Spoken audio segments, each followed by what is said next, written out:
इसी साल लेट जून 2021 की बात है जब एस्ट्रोनॉमर्स की टीम ने एक बेहद अद्भुत और दुर्लभ खोज को अनाउंस किया। ये खोज थी एक सुपरनोवा की। आज से पहले तक ऐसे किसी भी सुपरनोवा को नहीं देखा गया था। 40 सालों पहले जो महज अनुमान मात्र था वो अचानक से हकीकत बन चला था। ये नई किस्म का सुपरनोवा जिसे एस्ट्रोनॉमर्स ने SN2018 ZD नाम दिया। दरअसल इसे 2 मार्च 2018 को जापानीज एस्ट्रोनॉमर कोइची इटागाकी द्वारा 7 से 9 करोड़ प्रकाश वर्ष दूर मौजूद कैमेलोपार्डालिस नक्षत्र में एक आकाश गंगा NGC 2146 में ऑब्जर्व किया गया था।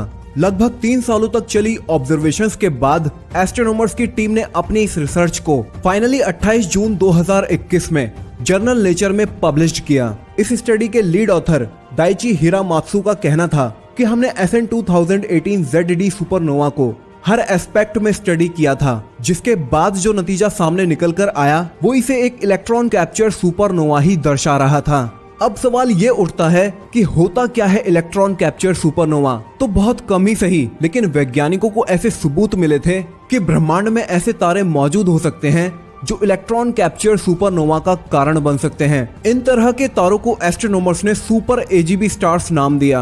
एक super AGB star intermediate mass वाला, तकरीबन सूर्य से 7.5 से 10 गुना द्रव्यमान रखने वाला रेड सुपर जायंट श्रेणी का तारा होता है। स्टेलर एवोल्यूशनरी मॉडल के अनुसार जब ये अपने मेन सीक्वेंस फेज से गुजर चुके होते हैं, यानी अपनी कोर में हाइड्रोजन को हीलियम में फ्यूज कर चुके होते हैं, तब ये एक्सपैंड होकर बड़े, ठंडे और ज्यादा चमकदार होना शुरू हो जाते हैं और अपने अंत समय में ये या तो अपने अवशेष सफेद बौने तारे के रूप में छोड़ सकते हैं या कोर कोलैप्स के चलते सुपरनोवा को भी प्रोड्यूस कर सकते हैं। इन सुपर AGB स्टार्स में AGB का मतलब एसिम्प्टोटिक जायंट ब्रांच से है, जो हर्ट्ज-स्प्रंग रसल डायग्राम में उस रीजन को दिखाता है जहां ये इवॉल्व होते कूल लुमिनस स्टार्स ज्यादा संख्या में मौजूद होते हैं। और हर्ट्ज-स्प्रंग रसल डायग्राम दरअसल सभी प्रकार के तारों के बिखराव को दिखाता है, जिसमें सभी क्लास के तारों का उनके एब्सोल्यूट मैग्नीट्यूड या कहें उनके लुमिनिसिटीज और उनके इफेक्टिव टेम्परेचर्स के चलते उनका क्लासिफिकेशन किया गया है। और जब बात आती है इन AGB स्टार्स की,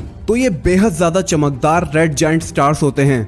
इनका मैस सूर्य से 0.6 गुना से शुरू होकर 10 सोलर मैसेज तक जा सकता है, जिनकी चमक सूर्य से हजारों गुना तक शक्तिशाली होती है। अब क्योंकि ये अपनी लेट स्टेजेस में होते हैं, तो अगर इनकी कोर में झांका जाए तो ये तकरीबन कार्बन और ऑक्सीजन के एटम से भरी हुई होती है, जिसमें कोर से ऊपर वाली शेल यानी परत में हीलियम फ्यूज हो रही होती है कार्बन में, जिसे हीलियम बर्निंग कहा जाता है। इससे भी ऊपर वाली शेल में बची कुची हाइड्रोजन फ्यूज हो रही होती है हीलियम में, जिसे हाइड्रोजन बर्निंग कहा जाता है। और सबसे बाहर की ओर मौजूद लार्ज एनवेलप ऑफ मटेरियल, जिसकी कॉम्पोजिशन मेन सीक्वेंस स्टार्स के जैसी ही होती है।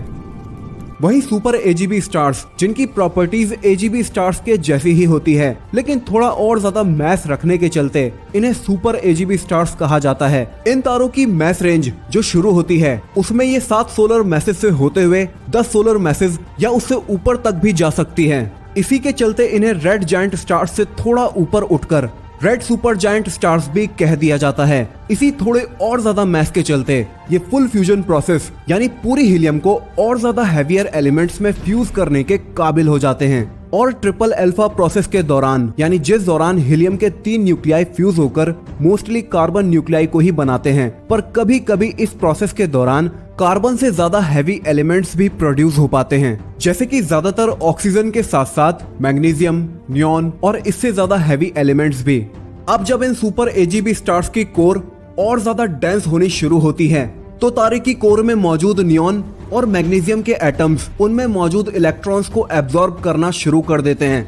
ये होता कैसे है, आइए इसे समझते हैं। एक एटम अलग अलग शेल यानी परतों से मिलकर बना होता है। मिसाल के तौर पर K shell, L shell, M shell.